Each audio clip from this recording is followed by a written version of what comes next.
कई घंटे तक पूछताछ के नाम पे न जाने क्या चलता रहा और 2 घंटे की नोटिस में उनको कहा गया कि आपको कोर्ट में पेश करेंगे। उनको रिप्रेजेंट करने के लिए कोई लॉयर नहीं था।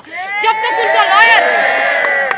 तक उनका लॉयर वहां तक पहुंचा तब तक पेशी हो चुकी थी और वो जज हमारे प्रेसिडेंट से पूछती है कि भाई तुमको किस चीज से आजादी चाहिए, तुमको किस टाइप की आजादी चाहिए। हम लोग आज उस आजादी को डिफाइन करते हैं। हमें आजादी चाहिए देशद्रोहियों से, हमें आजादी चाहिए से केवल कश्मीर और केरल नहीं, ये पूरा देश आजादी मांग रहा है WTO से। ये पूरा देश आजादी मांग रहा है जातिवाद से, उस जातिवाद से जिसकी वजह से हमारे साथी रोहित वेमुला को अपनी जान देनी पड़ी। हम लोग आजादी मांगते हैं जेंडर डिस्क्रिमिनेटरी लॉज से। हम लोग आजादी मांगते हैं 377 और सेडिशन जैसे घटिया कानूनों से। हम लोग आजादी मांगते हैं arm forces special power act से। हम लोग आजादी मांगते हैं हर तरीके के शोषण से और हम लोग आजादी मांगते हैं और मांगते रहेंगे। जो 1% इस देश के पूरे रिसोर्सेज को कंट्रोल किए हुए हैं, उस 1% की गुलामी से हम लोग आजादी मांगते हैं और मांगते रहेंगे।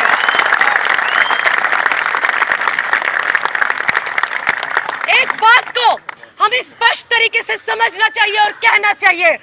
आज कॉमरेड कन्हैया जेल में इसलिए नहीं है कि उन्होंने कोई नारा लगाया, वो जेल में इसलिए नहीं है कि उनके अंदर देश प्रेम की भावना नहीं है, वो जेल में इसलिए नहीं है कि उन्होंने आजादी मांगी, वो जेल में इसलिए है क्योंकि उन्होंने फेलोशिप का सवाल उठाया। वो जेल में इसलिए है क्योंकि उन्होंने हमारे एक साथी स्टूडेंट रोहित वेमुला के लिए आवाज उठाई।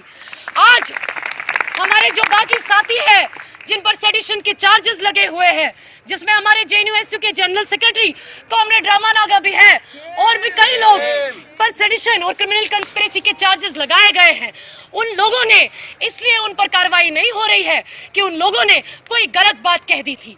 वो लोगों पर इसलिए कार्रवाई नहीं हो रही है क्योंकि वो एंटी नेशनल है। एंटी नेशनल तो JNU को PNJNU उसी वक्त घोषित कर चुका था जिस वक्त ऑक्यूपाई UGC जैसा मूवमेंट अपने पीक पर चल रहा था। ये सजा जो हमें मिल रही है, ये अपने अधिकारों के लिए खड़े होने की सजा है और इस सजा को हम लोग खुशी खुशी झेलेंगे। हमें अगर आज जेल जाना पड़ा, हमें अगर फांसी पे लटकना पड़ा, हम लोग लटकेंगे क्योंकि हमारे जो साथी शहीद हुए हैं, आज भगत सिंह एक देशद्रोही की तरह नहीं जाने जाते। आज कॉमरेड चंदू इसलिए जाने जाते हैं कि ठीक इसी तरह से आप लोगों ने, हमसे पहले आने वाले लोगों ने उनकी अध्यक्षता में, उनके नेतृत्व में इसी एड ब्लॉक को जाम किया था। और अगर हम भी इस एड ब्लॉक को जाम करते करते, सामंतवादी ताकतों से लड़ते लड़ते, रणवीर सेना जैसी ताकतों से लड़ते लड़ते और RSS जैसी ताकतों से लड़ते लड़ते अगर हम लोग शहीद हो जाते हैं तो हम लोग शहीद होने के लिए तैयार हैं।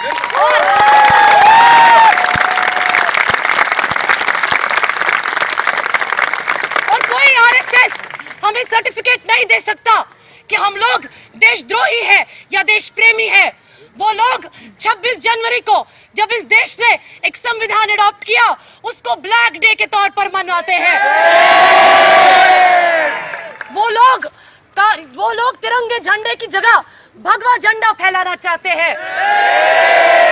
ये वही लोग हैं जो गांधी के हत्यारे गोडसे के मंदिर बनाना चाहते हैं और हमसे कहते हैं कि तुम लोग देशद्रोही हो। आप लोगों ने आज एक वीडियो देखा होगा, मुझे उम्मीद है कि सबने देखा होगा। ट्विटर पर आज एक टॉप ट्रेंड चल रहा था #ABVP exposed। उस वीडियो को जरा गौर से देखिए। उसमें जी न्यूज ने उसको चलाया, पूरे टाइम चलाया और पाकिस्तान जिंदाबाद ये कहता रहा कि हमारे लोगों ने पाकिस्तान जिंदाबाद का नारा लगाया। लेकिन आज ये बात स्पष्ट हो चुकी है कि पाकिस्तान जिंदाबाद का नारा ABVP के अपने एक्टिविस्ट्स लगा रहे थे।